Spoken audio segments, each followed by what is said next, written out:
Welcome into Pattern, everybody. This is the first climate change talk show. I'm Jordan Steele. And I'm Steph Abrams. Let's get right into today's Facts Are Facts. The truth is, America, we have a drinking problem.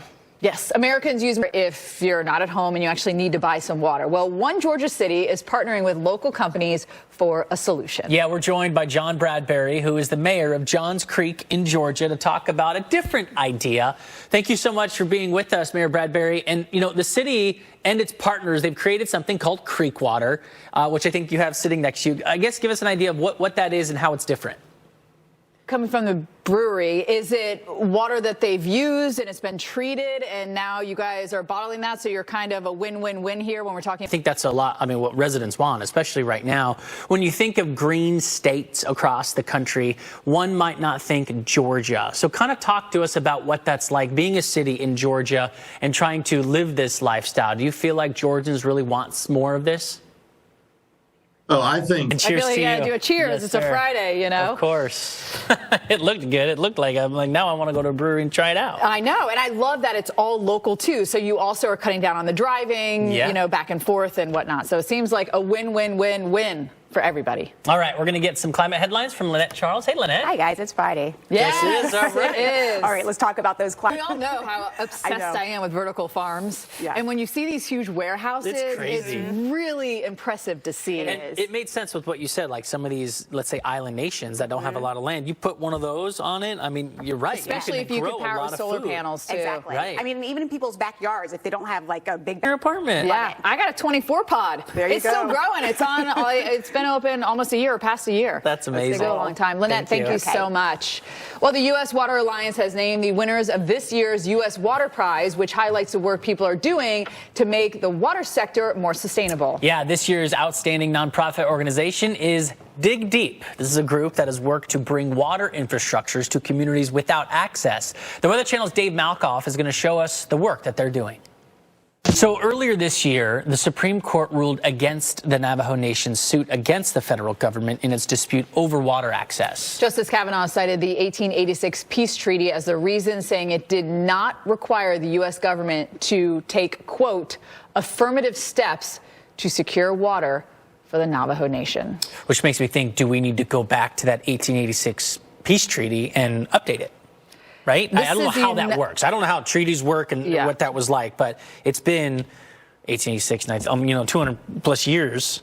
What year are we? 2023. Okay, so almost 200 plus years, 200 years. And so now we're looking at maybe updating it so that everybody's included when it comes to the new technology we have, just like fundamental plumbing and piping. This is the United States of America. Right, and wells and things like that. People should have clean water, period. Right.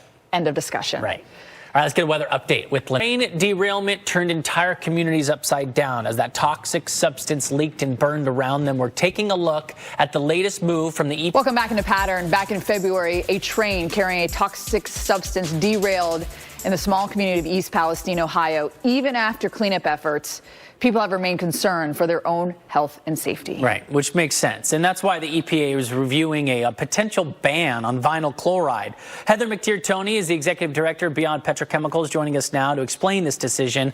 Of course, Heather, thanks so much for being with us. It's been a bit since we chatted about you, but this topic is still in our minds. For people who aren't aware of the substance, what do we know about vinyl chloride and its impacts on human health? Process, they bring it to the EPA, and how long does that take? I mean, are we talking a 20 or 30-year process to ban something? Well, not that quite that long. Even Kind of fast forward. Let's just say it does get. well, the EP. We appreciate the update, and of course, we'll follow along this journey with you, Heather. Thank you so much. Again, that's Heather McTeer-Toney, Beyond Petrochemicals, joining us today to talk Like about she this. said, it's good just to have the conversation. Let's go have a conversation about weather now with Lynette. Yes, and we're going to be talking about some heavy rain down south, and that's going to be moving to the north and east as well, guys. So some heavy rain coming into places that do need it. All right, Lynette, we appreciate it.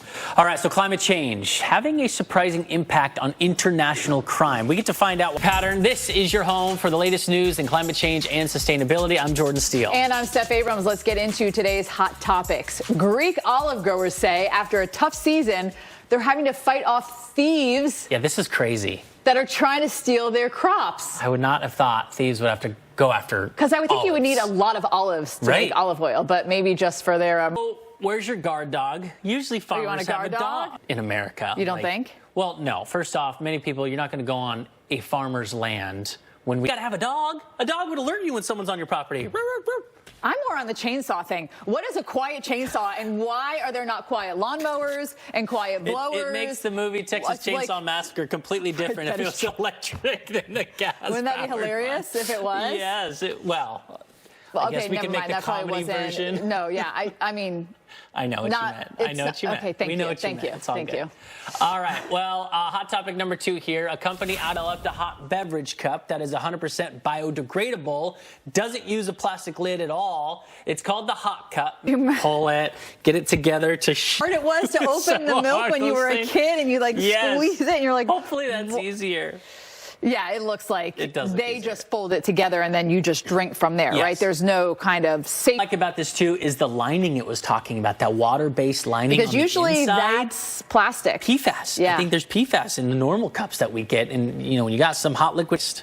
That would be win-win. Win-win for all there. All right, on to hot topic number 3. You wouldn't think that Bitcoin would strain water resources, but a new study says one single Bitcoin transaction uses as much water as a backyard. So much energy is used. We know right? the energy, but I'm just wondering the water usage. Like, is water being used and therefore right? And how much energy and heat? Crazy.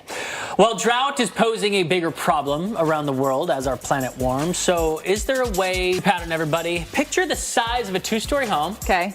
Got it. There might be some in your neighborhood, of course, might be your house, but imagine if it just disappeared one summer. That's how much ice is melting off the Iceland glaciers. Yes, Chief Environmental Correspondent Dave Malkoff shows us firsthand. I think about that all the time. Like, what are the things you need to go see now before they're gone? Glaciers. Right. Because when you see it in person, where the sign is that says, oh, it was here 2 years ago, right. And then it's like way back there, it really is jaw-dropping. For more stories like this, make sure you guys check